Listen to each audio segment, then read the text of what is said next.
In the beginning, there was nothing. And then God created Chuck Norris. And Chuck Norris roundhouse kicked nothing and told it, get a job. That joke applies to today's guest as well. This guy is a real-life Captain America. He's a former UFC fighter, third-degree black belt, prolific entrepreneur. He is a cultural commentator, History Channel host, stunt coordinator, self-described gun enthusiast. He makes most of us as guys look bad, and I don't like it. He's the kind of guy who could fight against a grizzly bear and probably would and then win. And then probably cut it up and sear it, over a fire that he made himself, chopping down the logs with his bare hands. One of his hobbies is exterminating feral hogs from a helicopter. I know that might sound weird unless you live in the South or in Texas. It is a great sport.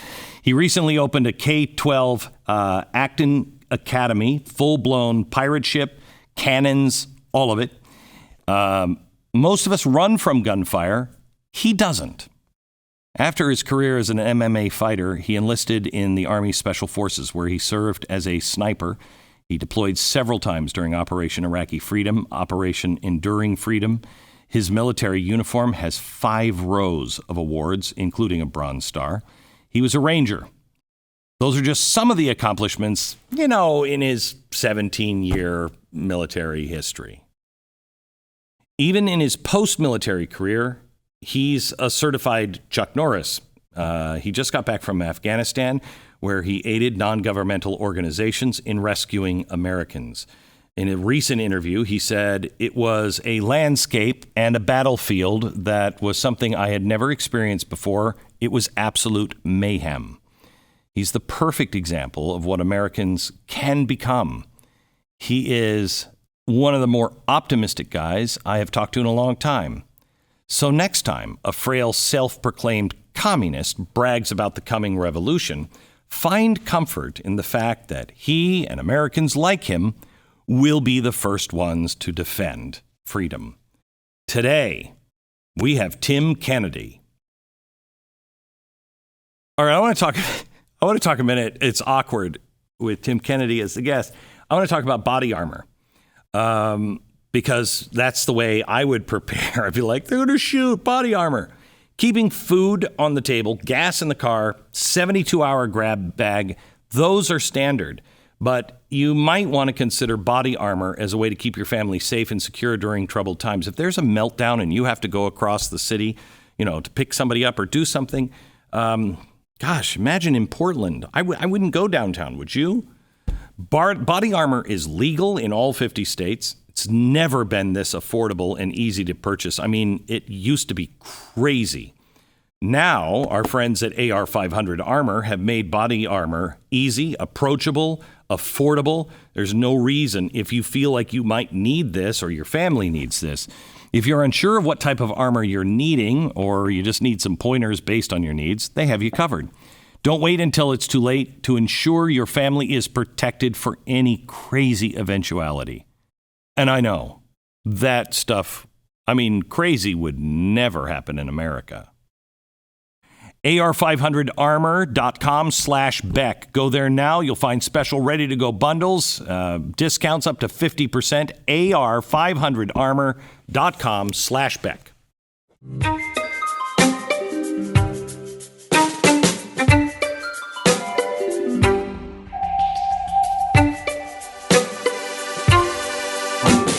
I want to start with a tweet that you gave, because this is... I remember when we went into Iraq. I had worked with a Vietnam vet when I was young, and he was really proud of his service, and he was very good at what he was an elite troop. And he was very proud at what he did, and he was good at what he did. And he came home, and he said the first thing somebody said when he was applying for a job, they said, "What have you been doing lately?" He said, "I've been in Vietnam." And they said, "Oh, I'm sorry for that." And he said, "I'm not." And he spiraled out of control. And I remember feeling I don't ever want to be a part of a generation that treats our service personnel like this. If we're going to go in, let's support them. And I think we've done a better job. But now with Afghanistan, you just tweeted something. We had to do an emergency admission for a veteran who attempted suicide because he didn't get his interpreter out. The country, has betrayed so many people. How can the average citizen, what do we do when we know a service personnel that was over there and going through trouble, but we're not going through what they're going through? What do we do? Yeah, first be available. That's it's a hard thing to, in an era of social media and, distance contact. And, right now we're doing a over Skype interview. It's hard to actually connect to people and, give them the recognition, appreciation, and value that they deserve for some of the things that they've done. And the things that they've done feel really weird right now. The Afghan OEF war veterans, was their sacrifice, was the suffering, the blood, the pain, the violence, was that for no reason at all? Of course, there was a reason for it, and there was value to it, and all of their sacrifice had meaning. But right now, it's just in this really weird position. So what do we do? You have to be available. You have to be there. You have to be reaching out. You have to be connecting. You have to be hanging out, personal contact. All the regular coping mechanisms that humans need, not distance, to be able to let them talk and let them express. Maybe they don't need to talk. Maybe they just need to be there and know that they're valued for, not for what they did, but just for who they are. And then everything else is, the healing will be a byproduct of time and I think realization of all of the good that we did. So does it sound, excuse me, I'm going to come at you from a couple of different angles on, you're a man's man. I'm a wuss. I like Broadway shows. I've never fought in my life. I think in third grade I had a fight. So, excuse me, I barely have a man card, but I still have it.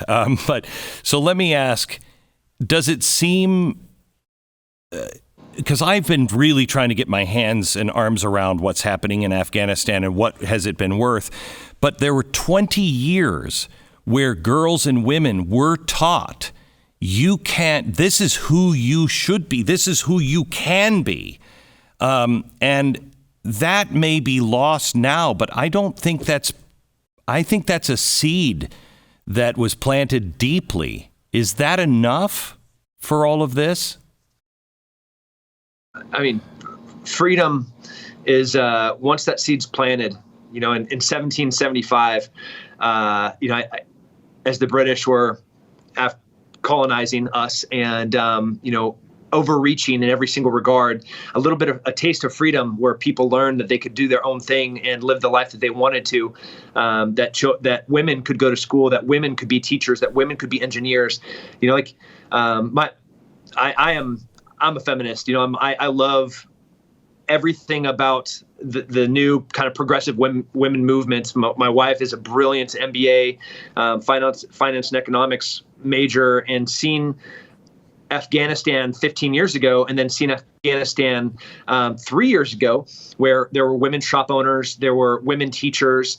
When I went there were guys riding down with scooters and throwing acid on little girls trying to walk to school. Wow. Now there were schools completely dedicated to young girls learning to read and to write. Walking through our humanitarian camp, most women spoke multiple languages now. That didn't happen 15 years ago. That wasn't even an option. So those are contagious. Freedom's a contagious thing. And so is it enough? I've been using this metaphor of a doctor that had a patient, and that patient had cancer. And for 20 years, that patient was treated by this doctor, and the doctor kept cancer at bay through a variety of methods. And over 20 years, in his old age, the patient finally dies. But that didn't mean that doctor didn't do a lot of good in that time. And while that patient may have passed, all of the positive things that happened from that person still being alive for 20 years. And that's how I'm viewing this Afghanistan situation, where, yes, 20 years later, this war might have been lost, but we did a lot of good. And more importantly, the good that was done, it's a ripple effect, a butterfly effect. I know girls learned how to read. I know plenty of that are now pilots and engineers and shop owners and entrepreneurs and translators. So you can't stop that train once it starts going. I don't care if you're the Taliban and you're a bunch of gangsters thugs. Once that train starts going, it's a hard thing to stop. Yeah. Because I do think you're right on this. I think this is a really exciting time. I feel horrible for the girls who never knew it any other way. Yeah, their moms may have, but they didn't. And now they're, 17 years old, and you're like, wait a minute, what's happening? It's one thing to read about it, hear about it from the past, and then experience it. And my heart goes out to them. Let's stay on Afghanistan for a little while before we move into some other things. You're involved with Chad Robichaux and Mighty Oaks and the Save Our Coalition, or Save Our Allies Coalition. You guys have been in rescuing people. I know we've talked before, and you said I was just an armchair guy, but you are deeply involved in this. Can you tell me a little bit of what you guys are doing? Yeah. So Save Our Allies Coalition was put up between two different nonprofits, the Mighty Oaks Foundation and the Independence Fund. I had been struggling with going to Afghanistan since, the writing was on the wall. The moment that President Biden announced that we're going to be moving out, myself and all of my colleagues knew what was going to happen. It was going to happen very quickly. So we were already looking at ways of getting back into the country. And it wasn't until Sarah Verado and Chad Robichaux, two people that I respect highly, coming from two great organizations. They both called me within 24 hours and said, hey, we have a few hundred orphan girls, and Chad, my translator, is stuck there. He's going to be executed, and all of these orphan girls are going to be executed. I mean, that might be the best thing that would happen to them. Can you come and help us? So for the first time, there was a reason, there's a purpose, and it wasn't like, let's go be rad, do commando stuff. Here is your mission. Here's the end state. Here's the support. This is what we want you to do. So I became part of a 4-man task force that went onto the ground to Kabul. We had 2 separate elements, one in Washington, D.C., and one forward in the UAE. That was going to be our host and partner nation to help us get people out. We had a very complex team coming from the most elite special operations units on the planet. The 4 of us that were on the ground, this was not the Tim show. I was working for Sean Gabler. He was our team leader on the ground, and he just exhibited extraordinary professionalism. He is a master of his craft. He has been doing personnel recovery his entire life. He came from special operations. There was another SF guy. There were 2 other SF guys that comprised of the 4-man team. So the 12 guys that were in UAE, they were receiving intelligence from DC to put together our target packages of who we were going to go and recover. And then we had a very complex bona fides vetting process to confirm that we're getting the right people. And then ultimately it was getting air, getting ramps, finding the people, smuggling them through the Taliban and American lines, and then putting them on our planes and some of your planes and getting them out. Can you tell me a little bit? Sorry, that was a. Can you tell me a little bit about? Because I've heard this from a couple of people about the sewage tunnels. Can you talk about that? The rat? What do you call it? The rat hole escape or something like that? A rat line. A rat line it's a term that's been around for a long time. Nazis used rat lines to smuggle out guys. The Russians and Americans are coming in. There are rat lines by the Vietnamese, by the Viet Cong. A rat line is just a line that goes behind enemy lines, whether it's a supply line or an evacuation line. In our case, it was a human evacuation line. we had rat lines all over the whole entire base of the airport in Kabul. And the one at Abbey Gate, which is what you're referring to, there was a culvert that was just adjacent to the main gate. It was for the culvert, if you think of like a canal in California, like the California Aqua. It was just a big cement drainage ditch. And sometimes it was sewage, sometimes it was water. I've been there during the spring and the snow melt. All of the water from the snow melt would be running through this culvert. But what it did was it circumvented one of the gates, the Abbey Gate, and we raised the concertina wire and propped it up on plywood so you could go through this culvert drain and not get stuck in the concertina wire. So we were able to smuggle in hundreds of people in a really short amount of time, as they could just walk up this cement culvert. And obviously, the Taliban learned that this was one of our rat lines, and that was the place that they bombed. It was one of many places that they attacked. But it was the place that ultimately they went and blew up and killed those heroic Marines. How is the? I mean, I have to say that the military is unbelievable. It is so important that we have a military that is run by civilians. But man, when you have a military run by civilians, it can go this bad because they don't know their ass from their elbow. And if they don't let the military do their job and clearly define what that job is, we run into these kinds of problems. But I will tell you, I'm impressed that these were all lawful orders. They were awful, but they were lawful. And nobody... I mean, I got to believe that those Marines and everybody else on the ground were just dying inside because they knew they could help. They knew it didn't have to be this way. And yet they didn't. They stood the line, which is remarkable. Yeah. The Marines that were at the Abbey Gate when the bomb went off, there was very, very good intelligence that there was a bomb coming, and it was coming to that place. Right. So you want to talk about heroes. Not only were they in Kabul in Afghanistan during the withdrawal, which is extraordinary. Think about being in Saigon in 1975. The fact that they were on the ground is beyond heroic.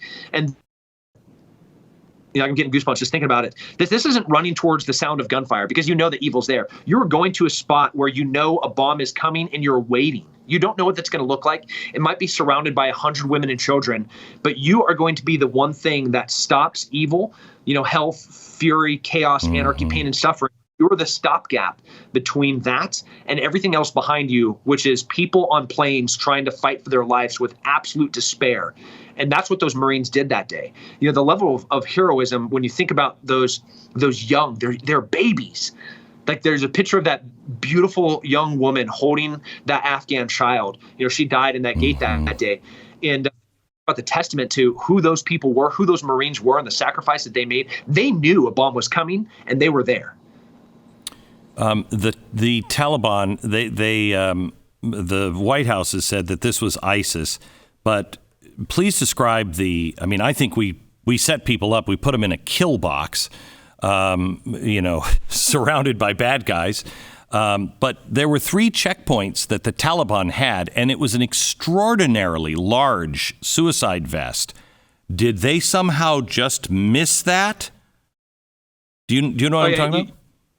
Yeah, so you can't make a distinction between ISIS-K and Taliban. These are the same organizations. But the White House does. The White House does.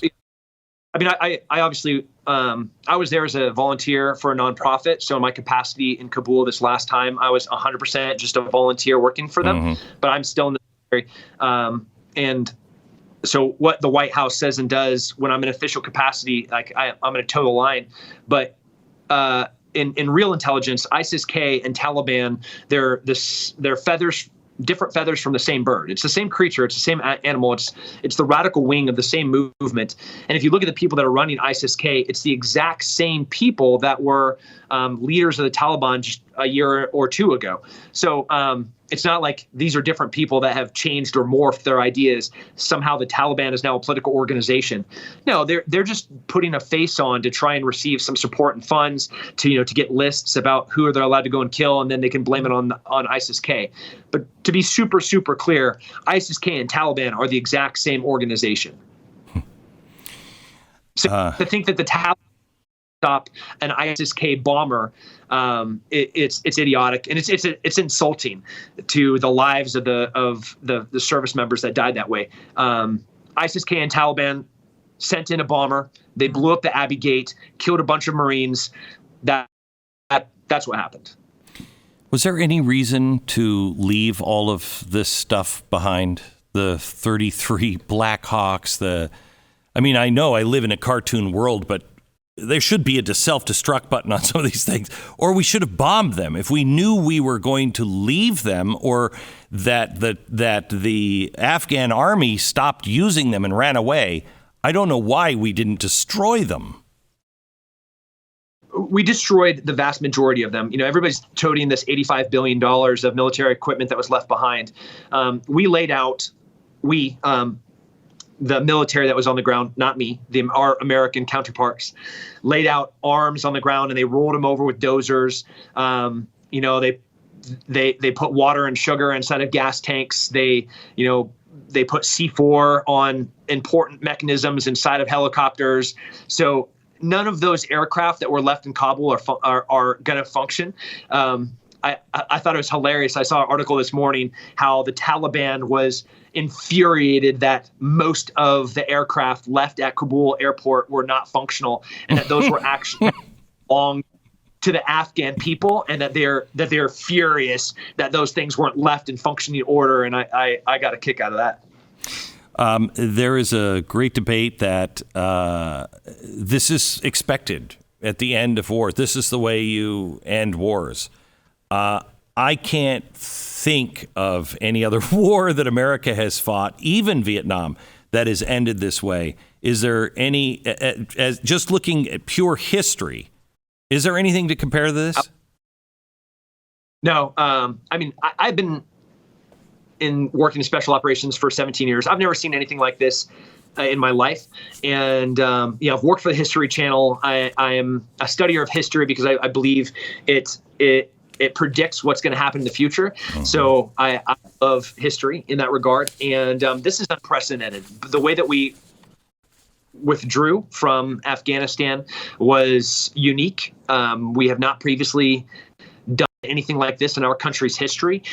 And I think it will be a great learning lesson moving forward about how not to do things. But this is not how wars are won, how they're fought, or how they end. This was hard. So there was a story that came out today that the White House is considering another withdrawal in Iraq. And normally I would, I don't want to be fighting wars all over the world, but I don't mind leaving forces around to stop bad guys from doing bad things. But I just don't want to be the world's policeman. But it scares the hell out of me knowing that the people that are currently in the administration were the ones that dropped a pallet full of cash onto the Iranian air tarmac.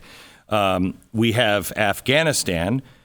If we leave Iraq, isn't that a clear path from China all the way to the Mediterranean and a really easy caliphate to be produced there?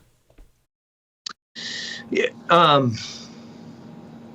1945 was a really long time ago. We're still in Germany and we're still in Japan. We have a larger presence in both of those countries than we do in Iraq or Afghanistan during our time of global war on terror. I don't know where the messaging got crossed, where our troops being in those countries for a prolonged period of time was perceived as a bad thing. Should we be over there fighting a war? No. Was I anxious to leave Afghanistan? Yes. Are we needed in a large presence in Iraq? Probably not. But on like a national strategic level, having bases, forward operating bases that give us a foothold and are able to prevent our enemies, and China and Russia are our enemies right now, and that we are in a degree of warfare with both of them. Having Iraq and Afghanistan and having a footprint in both of those is a priceless value. Absolutely crucial. So I am not in the Pentagon. I do not dictate strategic policy. But I definitely don't want China or Russia to have a direct shot to the Mediterranean through, Albania, Romania, all the way down into Greece, just because we are going to cave to political talking points of not wanting to be someplace. Is anybody going to be held responsible for this in the Pentagon? I mean, it seems like in today's world, no one ever pays a price. No one ever pays a price. And so when you do that, that's like the bailouts from the banks. Well, they learned, there's no cost to my mistakes. Is anybody going to pay a price? Is anybody's feet going to be held to the fire on this? Well, let's not forget we're a country of laws, but we're also a country where the people have the power. There are 13 fathers and there's 13 mothers and there's 13 brothers and sisters and husbands and wives of those Marines that just died. You want to talk about a compelling, powerful voice. Those voices right now demanding answers about why their children died in Afghanistan. That's the power of the people. We have the power to talk to our representatives. Like, we are their constituents. They are representatives of us. So you can pick up the phone and you can call them and say, I demand answers of what this is and what this was. And only through the proper legal channels do I think that there will be consequences for that. But the pressure has to be put on. We, as you know, we save our allies in that coalition. We don't have time right now to focus on anything else besides saving lives. I'm not looking to go and save some cat dogs. We're trying to save people right now and prevent further loss of life. So here's why I asked that question, and I think it's why you just said in every legal way. I'm with you. I am very afraid. This country, the left has tried to paint everybody who disagrees with them as a radical extremist terrorist, even. There are, if there isn't pressure relieved in some way or another, somebody's going to do on all sides. It doesn't matter. Somebody's going to do something stupid.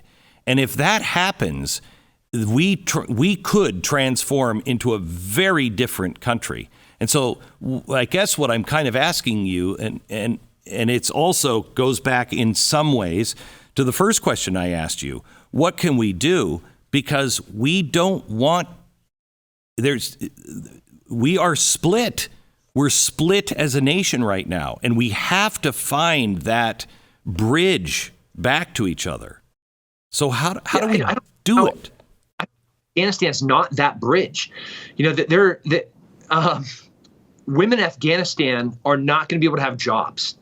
Women in Afghanistan are not going to be able to learn. Little girls are not going to be able to go to school. I think that is our bridge. I think that's a great bridge. Yeah. Yeah.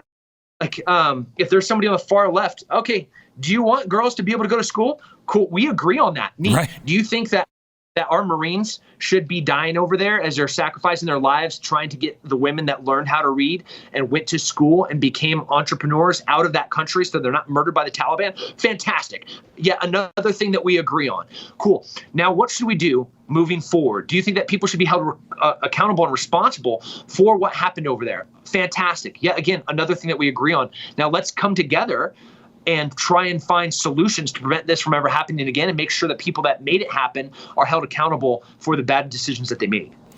What do you think of the Marine colonel that resigned his commission because he just was asking for accountability? Yeah, wearing the uniform is a great responsibility, and with that responsibility comes some restrictions and limitations. Correct. As you've asked some questions that I have skirted. Correct. That's the response. We have a bigger responsibility, and that's having the flag on our shoulder. And we have a chain of command, and there are clear communication pathways that are vertical in how we for our chain of command. So if I have a grievance about something, I can be a whistleblower. I have that authority to be able to say, there's a problem here. Let me go through the whistleblower process, or let me go through my chain of command and try and fix it. I have a huge social media presence. I could say things on there that could flip some of these issues on their ear. I stay positive. I stay purposed to trying to make positive change, and also not get fired. So a really gentle line I have to walk all the time. And sometimes I misstep slightly and I get corrected, and I have great people that help me with that. But man, it is really hard to wear the uniform. The First Amendment and the uniform. It's ironic that we swore. Yeah. I mean, they have to. But we swore to protect the Constitution, to include the First Amendment. But how our right to express. So was his problem? Was his problem that he didn't resign first? Because he said, I've seen others do it the other way, where they did it within the system, and he said it never affects change. I mean, he's right. It's a really the military is a big bureaucratic process, and like the Titanic, you would have had to turn that helm miles and miles back not to hit that iceberg. It's the same in that regard, where it feels like changes aren't made, but changes can be made within the system.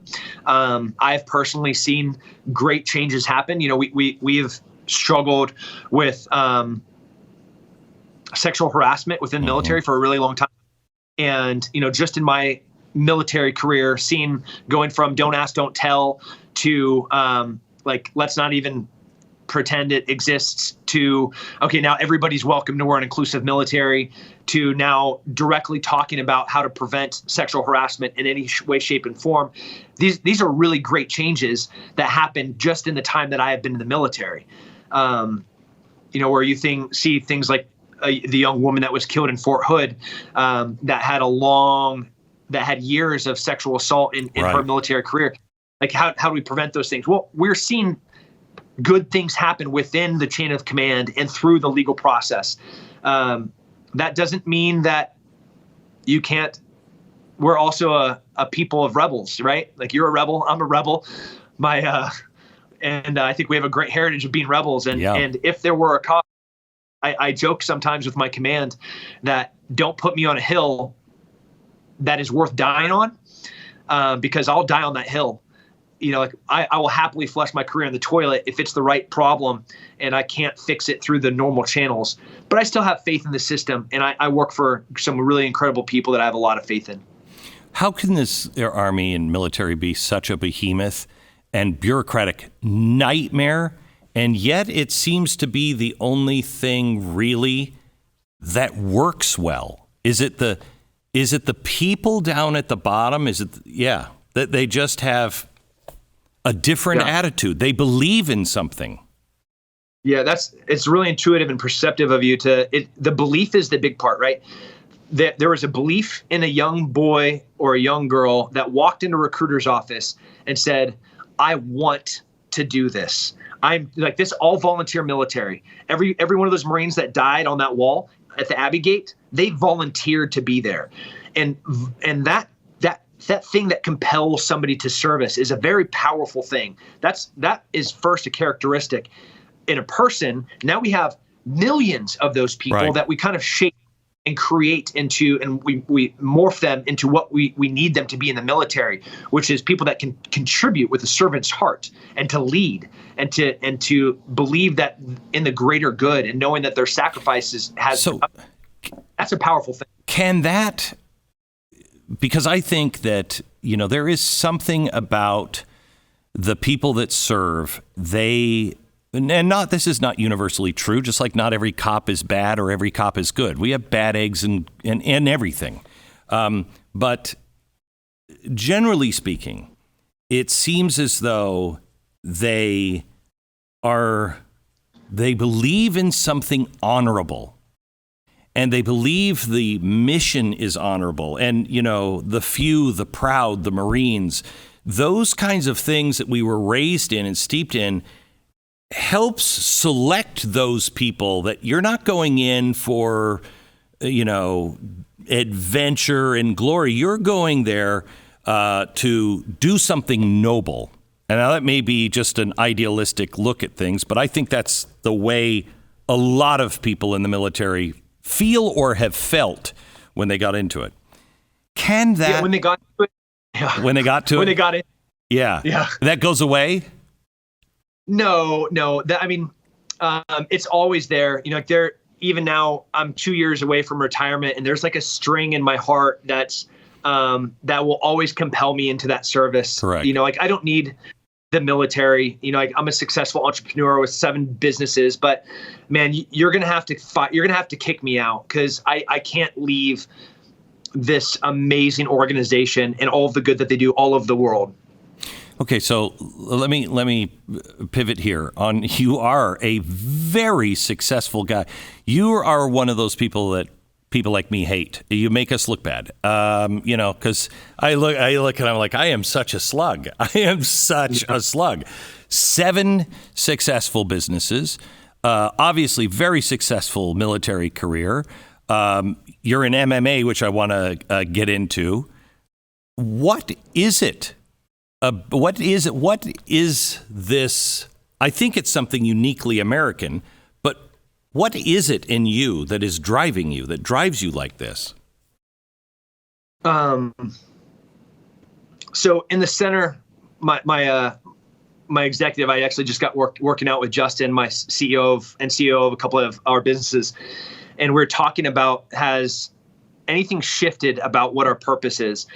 So we have this Venn diagram in our office, and in the center of it is my purpose for being on Earth.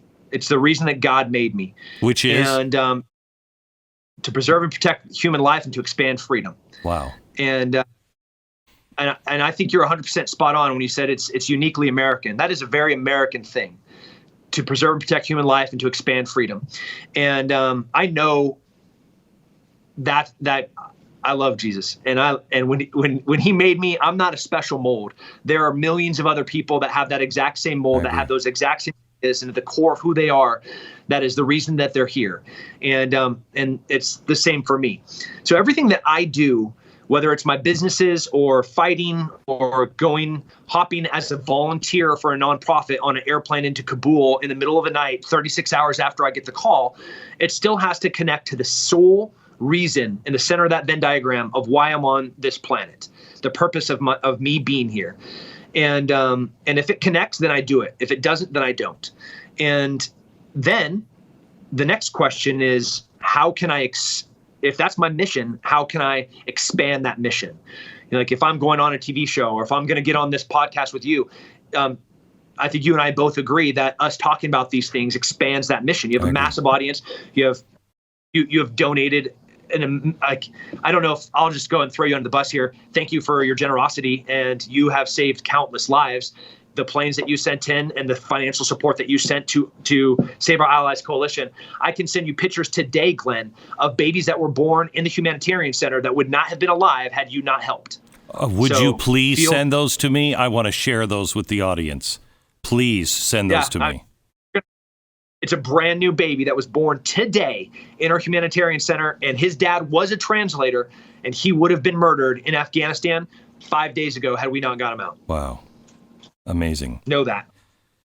So that, to answer your long way, that's the reason why. Okay. So now, and I'm sorry, I grew up in, the Muhammad Ali era, George Foreman, and boxing, which my mother used to say, it's such a brutal sport. I never thought so. I thought it was great. Now, MMA, while it's not the most brutal of sports, how does that, rescue lives and expand freedom? I mean, where is that? Yeah. The skills of being like a special forces guy and being a fighter, I argue that you could walk into a lot of special forces ODAs and randomly grab a guy off the A team and throw him in the octagon, and he would fight at a very, very high level. Mm-hmm. And vice versa. A lot of fighters have a lot of great characteristics that would make them of value on a SF ODA.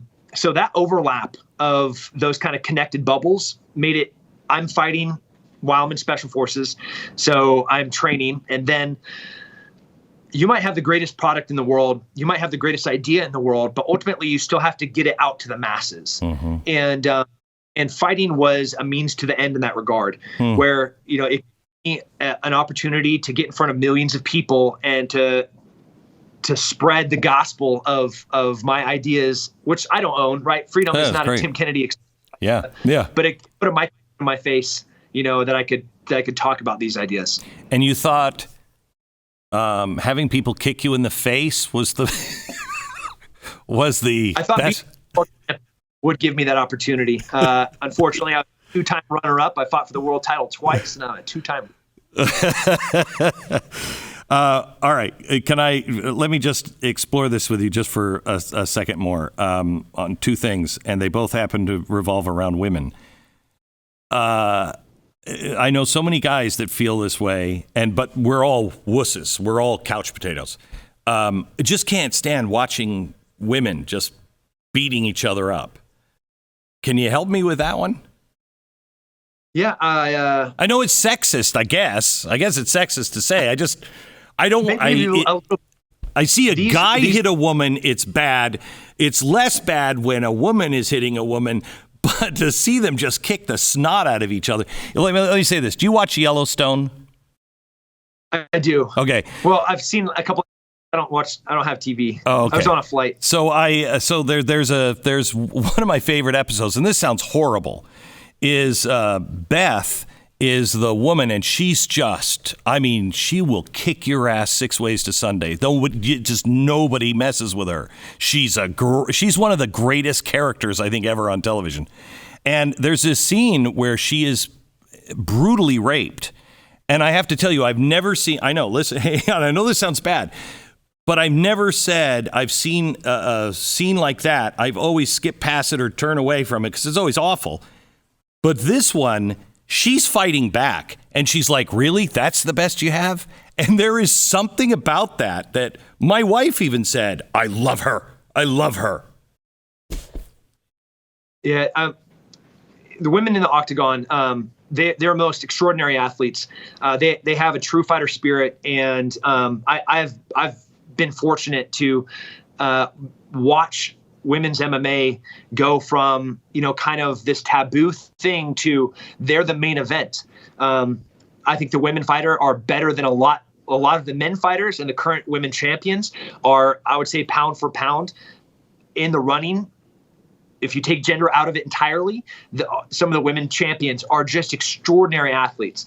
And I don't know the difference between a woman marathoner to a man marathoner to a woman fighter to a man fighter. You know, like, it's all the same to me. It's, you know, like if my daughter's going to be a president, or if she wants to go fly a plane, or if she wants to go be a professional fighter, ultimately it's her. Yeah, whatever she wants. Okay, so there is one thing that I have told both my son and my daughter. You're not going to get your driver's license. You're done. I'm not even going to hear it unless you know how to defend yourself. And so my son is getting his black belt, and my daughter hasn't really started, and she's 15. And I say, you have to know how to defend yourself. What is but she's like, Dad, I don't want to do all the. What is the best thing that I could have her learn?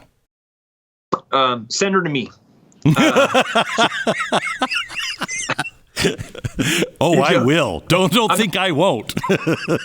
All right. One of my companies is Sheepdog Response, and we're a defensive tactics self-defense company.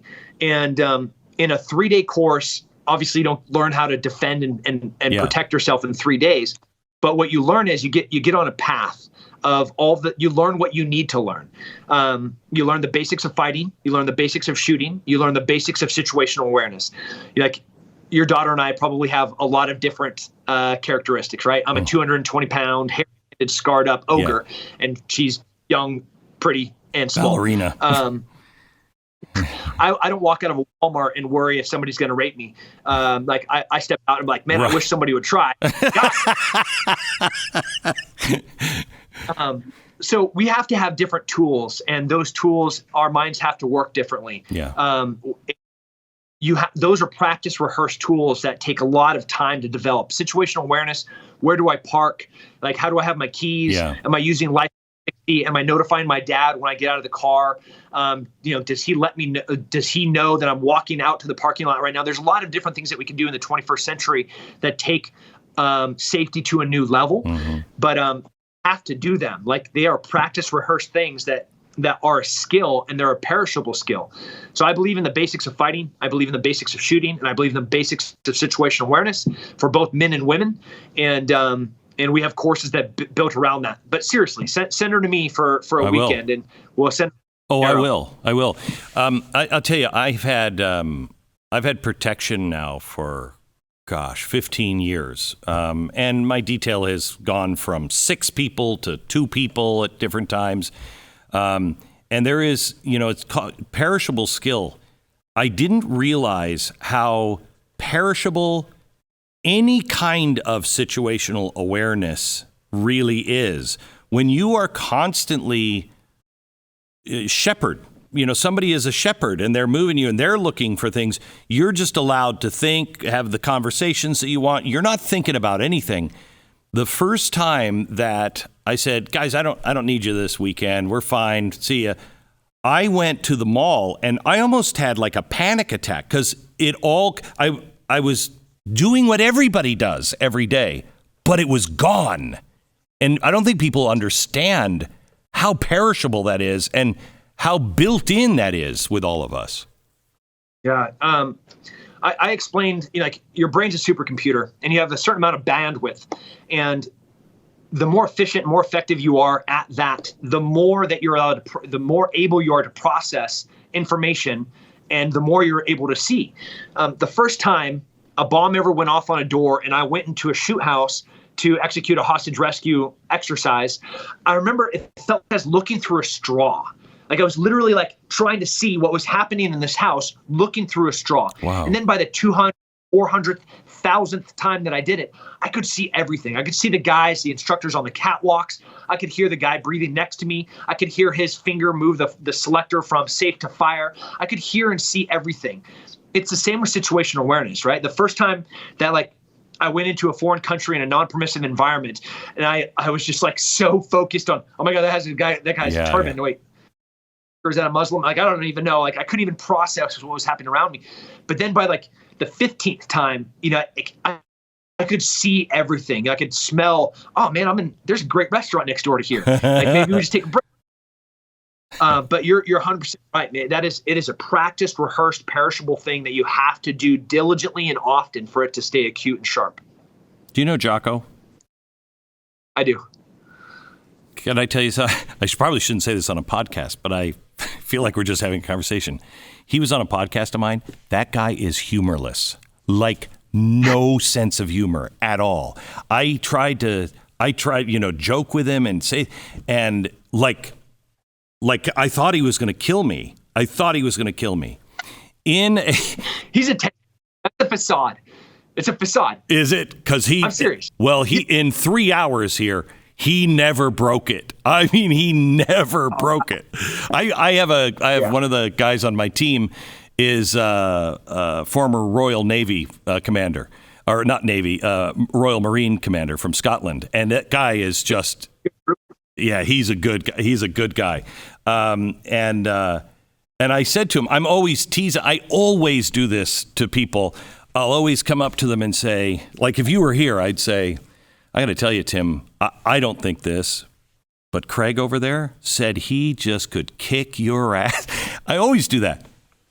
That's hilarious. Chaco, I said that, and he went, I don't think he could. I was like, so let me ask you, a fight between you and Jocko, who's going to win? I would mop the whole entire mat with a bald head. He better say this. He better say the same thing about you mopping him. He better say that he could mop the mat with my face. Oh, I can guarantee you he would. I can guarantee it.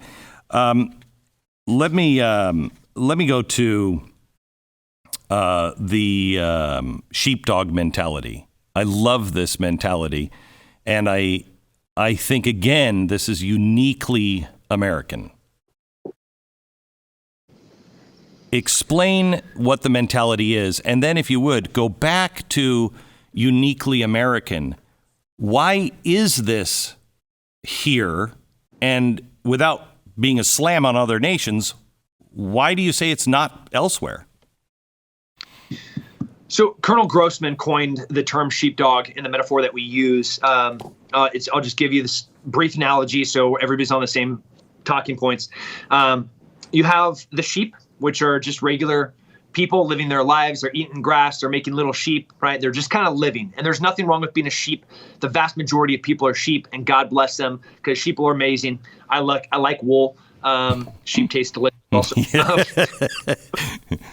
Sheep, that's everybody. Then you have the wolf, and that's a natural predator that looks for the weakest of the herd to feed itself for the sole purpose of its own self-worth. Mm-hmm. Sometimes it kills just for fun. Sometimes it kills for just its own nourishment.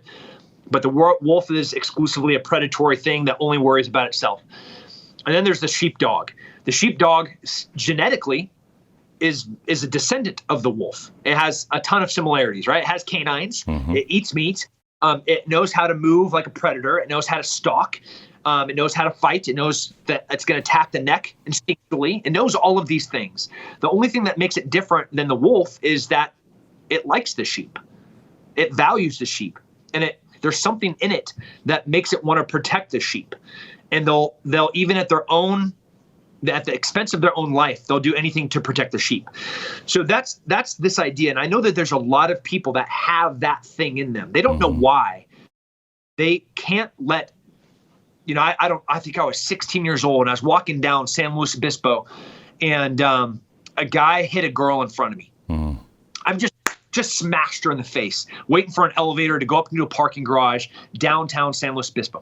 I didn't wait. I was just in stride. I was just walking, and I cracked this dude in the face, put him on the ground, got on top of him, and I hit him probably 10 or 15 times till the elevator door opened. Then I stood up, got in, took my bloody hand, pressed number 3, got in my car and drove home, and my dad was super pissed at me because I came home with bloody hands. But did you just say I came home bloody again? Yeah. Okay. Yeah. All right. Again, another difference between you and me.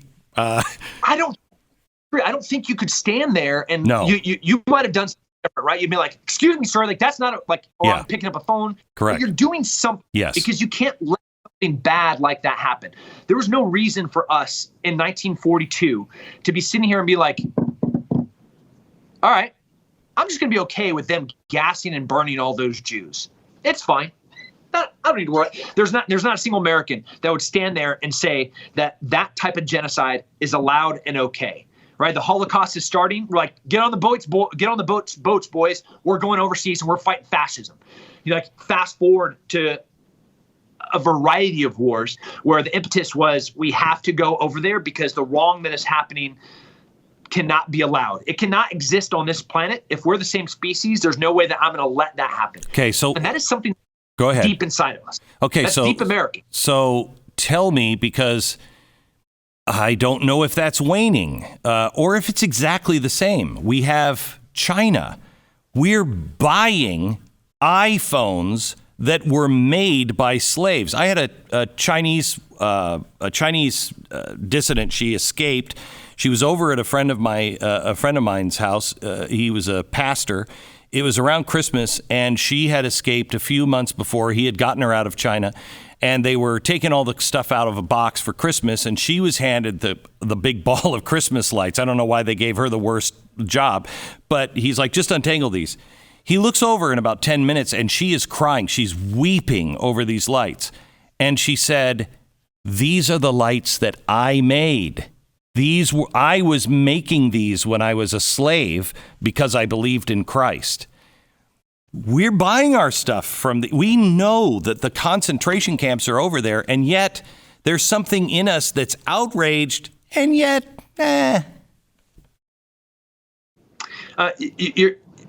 You say we a lot. I'm going to push back a little bit. I've never seen a movement of Buy American Made as strong as right now. Yeah. So of the that I own, I'm trying to shift all manufacturing to the United States. Jocko Willink himself, because we're going to bring him up again. They said that never again would soft goods be manufactured in the United States. Well, let me introduce you to Jocko Willink and Origin, right? Where he's like, no, I have a huge factory. I'm going to make gis. I'm going to make jeans. I'm going to make shirts. I'm going to make jackets. Yep. Like that. There's something happening there where Americans, I hope, are realizing that phone in their hand, or they want to spend $5 less on Amazon and buy China made. Cool. You are running those slave camps. You are also contributing to what will be a war in our future with a foreign nation that does not share our same values. Or you can go ahead and start right now buying American made, making in America. Figure out a way to do everything in America.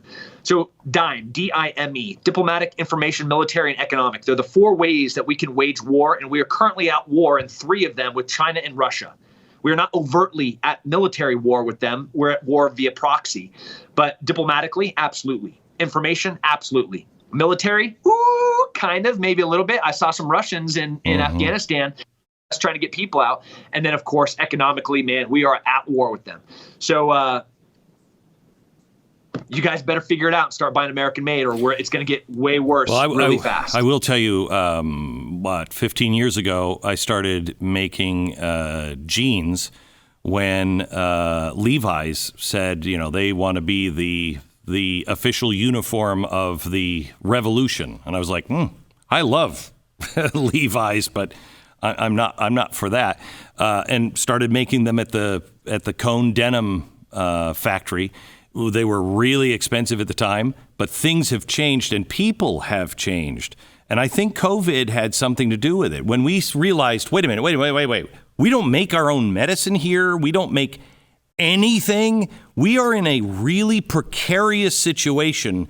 I said to my wife yesterday, we've been remodeling our house for a year.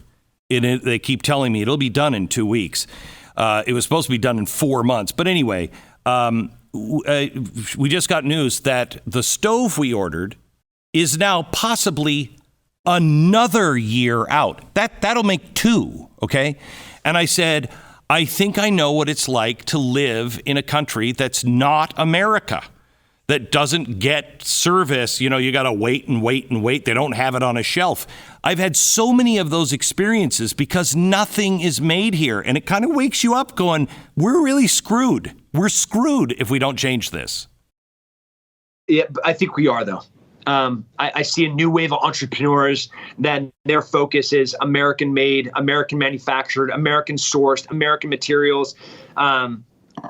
We're launching a suppressor company, and not only be looking at being American made, American owned, American assembled, but all materials to be made from Texas. Wow. I need a few of those. I want a few of those.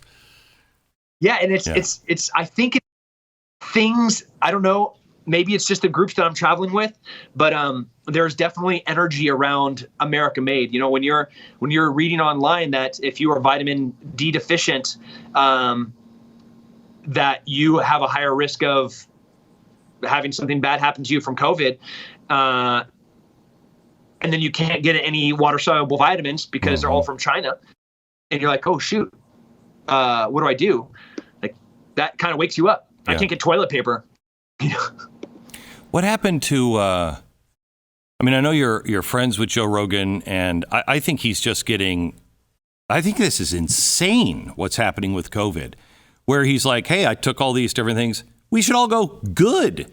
I had COVID. I had a bad case of it, but I think it would have been much worse if I hadn't have been taking hydroxychloroquine, and there were a few other things. I can't remember what they were. It's been about a year, but I took drugs that that have been prescribed for other things for a long time, and it really helped. Why is all of a sudden that so wrong to do, and you get hammered like Joe is getting hammered now? It is a really, really dangerous precedence when we are making medicine politicized. Yeah. I hope every doctor right now is freaking out over the writing's on the wall that this is a slippery slope of setting a precedent of being able to limit people's freedoms off of medical necessity, and then telling doctors what they're allowed to do, and what they're allowed to do is being governed by not medicine and not science, but by political agenda. That's not okay.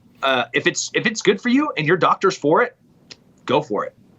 What's your take on fatphobia? Speaking of health, the vast majority of everybody that died of COVID died from COVID, and they were obese. Almost the two leading causes of death in the United States are weight related, obesity specifically. So the cost of my health care as a young, healthy person with young, healthy children and a young, healthy wife, I am paying an exorbitant amount for my health care because of fat, unhealthy people. Fat shaming, I don't even know what that means. Like this new trend of accepting anybody for their shape, that's not okay. It's not healthy to be fat. It's dangerous to be fat. And you're doing, I spend a lot of my time. Nobody looks like Americans. The moment I get on that plane and I fly, I land in Atlanta or I land in Miami or whatever those international hubs are, and I get off the plane and I look around, I'm like, I'm back in America. I hope that person's diabetes doesn't get on me because I don't want it, Yeah. I know it's not contagious. What'd you say? I said, I know it's not contagious. It was a joke. I was just reeling from you.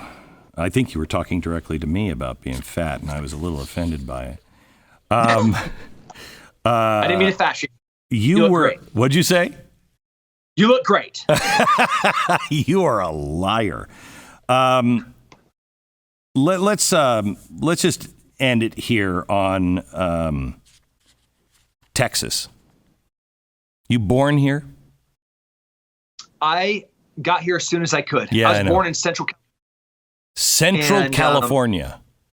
Uh-huh. Wow. Well, first, let me explain what Central California. Hey, hang on. I love this. I talk to Californians all the time, and they're like, I'm from California. But wait, let me tell you, they immediately qualify. It's a 45-minute near a stoplight, and all I did growing up was fixing barbed wire and fighting with Mexicans. The best way to plant a field. Yeah.